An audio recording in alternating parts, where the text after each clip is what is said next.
Hi Cancer, here's a general look at your solar chart for February 2012. Now this is an important gear shifting phase for you. You might feel a little bit tentative, a little bit inward, introspective, self-protective at times as you intuitively gauge where your priorities are and how best to move forward with this thing or that thing. You may be more conscious of the material financial aspects of your situation at the moment as well. And you're trying to prioritize, you're weighing things, but as your attention is drawn inwards for a bit, you will tend to be more influenced by your emotional responses, which will tend to be a little bit nearer the surface, and you will tend to want to keep a lid on them. You don't want to show that, maybe. Or you just try to avoid, perhaps this would be the advice, to avoid allowing a passing mood to rule your decisions, because it's more likely this time.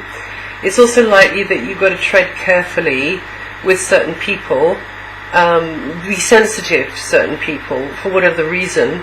But there may be something you value that you rely upon them for, whether you like it or not, and you in a way have to dance sort of to their tune, sort of. But after mid-month you should get a clearer perspective.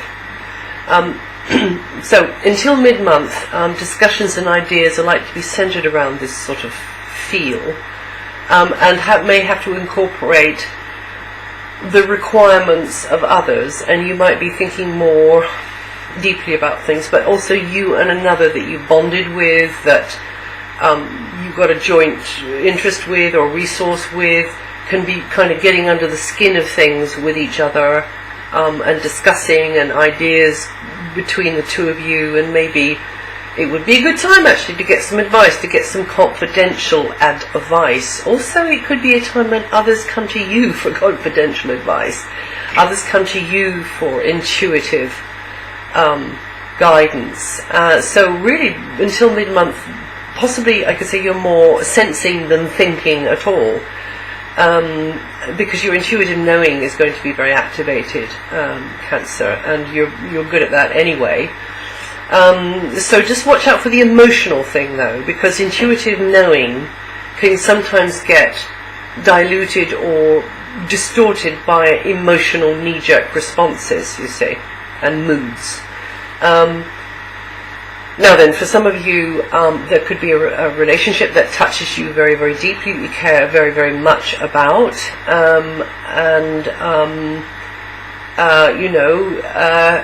you are very open to this influence, whether it's, whoever it is.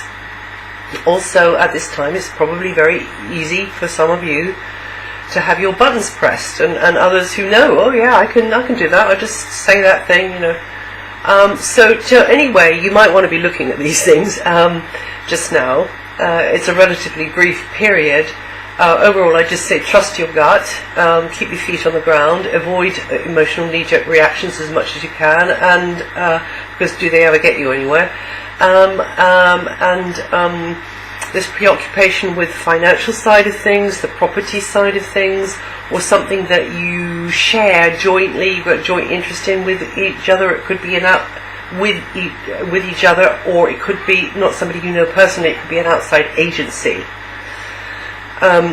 So these things are going to be highlighted, really, the bottom line is, and you will find the bottom line, and you'll find a way forwards by trusting that gut of yours. It simply is as simple as that. This is also a very good time for some of you to plan a strategy, map out a game plan on something. So kind of digging and delving, and not taking things at face value. This is a good time for that, because again, that gut knowing will kind of lead you to look in the right way at something. This is not a time to be taking things at face value at all, actually, and also, I suppose I could say,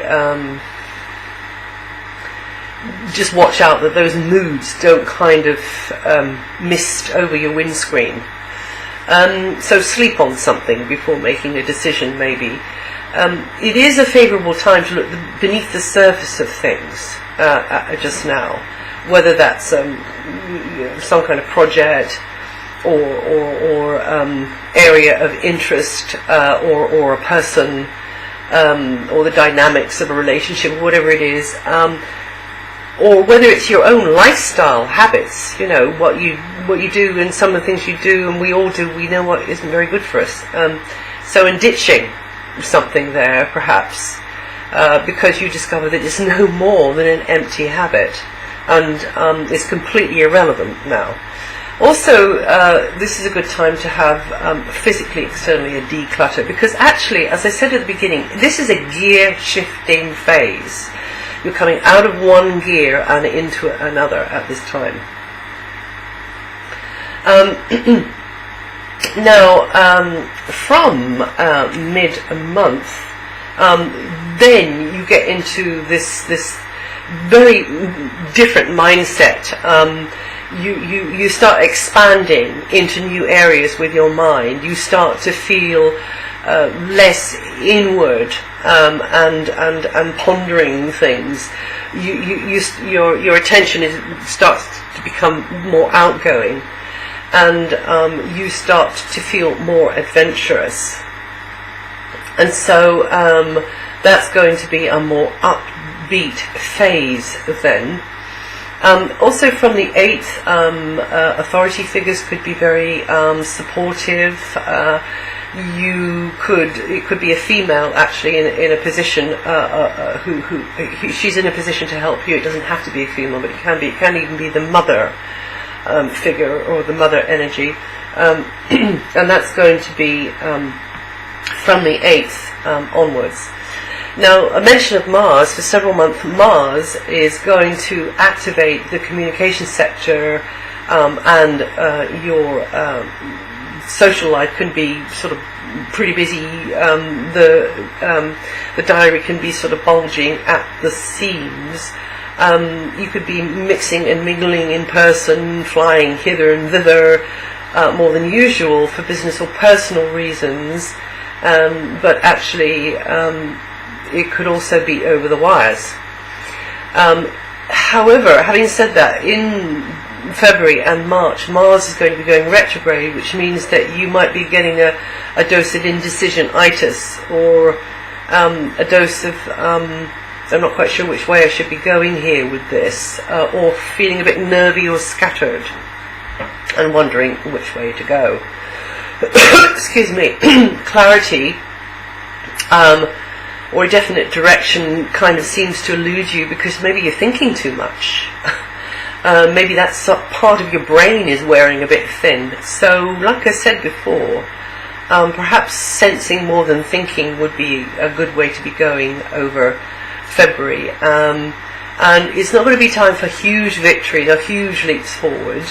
Better to be, set your sights a bit lower, be satisfied with winning the small battle, rather than the whole war at the moment. Mars goes direct in April, at which time you should feel more confident, begin to feel a lot more confident and clearer then about your communications, your maybe siblings, maybe something to do with siblings, or soul brothers and sisters as well, and pursuing and developing a particular idea or line of thinking. Overall, this Mars transit can mean a great time for developing your people skills, your speaking and writing skills, but also any other form of creative self-expression. Mars is going to be there until July. And being very, very strongly over these months in the flow of information exchange with others. I mean, and because Mars can be a little bit argumentative and likes a debate, you might feel as though others are being quite sharp or heavy with you at times. But funnily enough, with Mars here, sometimes they can see you like that, even though, what you were communicating might have just come out wrong and been a little bit more heavy-handed, or a little bit sort of twisted in somehow or other in the eyes of others, or in the ears of others, and it's not quite how you meant it to be, if you see what I mean. But you can be very busy with schedules and having to meet deadlines, having to deal with paperwork, or being on the phone or Skype or on the internet, with this long transit of Mars, and as I say, coming across in a way which others see even as aggressive, but you're just trying to be assertive, you're not trying to be provocative or bossy. But so you might just have to, with Mars here, tone things down a little bit, and learn how to be a very dynamic listener, and just kind of sit and really, really kind of, you're very good at that. You're the sponge sign of the zodiac, sort of sopping it up and kind of processing it, and then kind of shooting it back in a kind of encapsulating something, getting the overview, or distilling the essence for somebody, but through your heart, because you're a very heart-based sign.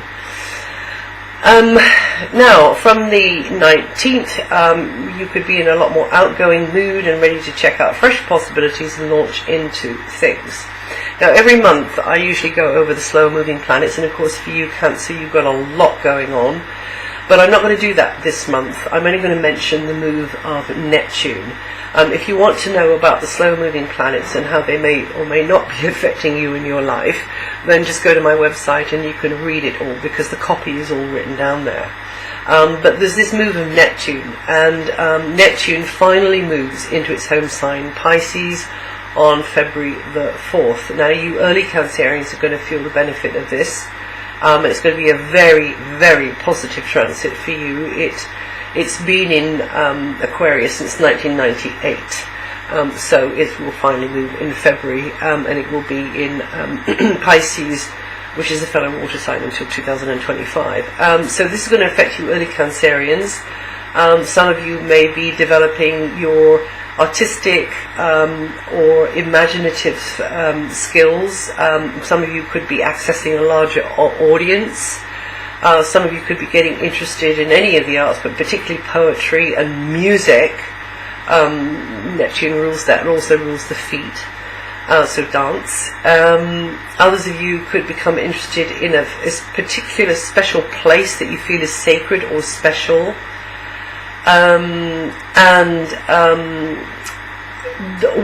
Where Neptune's been for all of these years is in an area which has made you feel that the boundaries are blurred to do with resources or property or money, what's mine, what's theirs, and there's been at times some uncertainty around that, but also some uncertainty around true feelings on a deeper level in a relationship as well. Anyway, that, as I say, is all coming to a close, and you should get clearer about what your true feelings are towards somebody. You should know definitely, and also you should have a much clearer idea about what belongs to you, and there should be a clear boundary line between that and theirs, yours and theirs. So Neptune's going to be in this next area, which, as I say, is in a very positive angle to your sun sign, and you may discover that what you thought was written in stone, something that you had taught to you from maybe when you were very young, and seen always as absolute truth, actually turns out to be an illusion, and maybe even a mass illusion. So that's a can of worms, that one. There could be some confusion at time about beliefs, belief systems, about what is really true, and maybe you not asking for enough evidence and proof to back up things, but just keep hold of healthy doubt and skepticism, and test out something before you decide to kind of spread the word on it or decide what's true for you.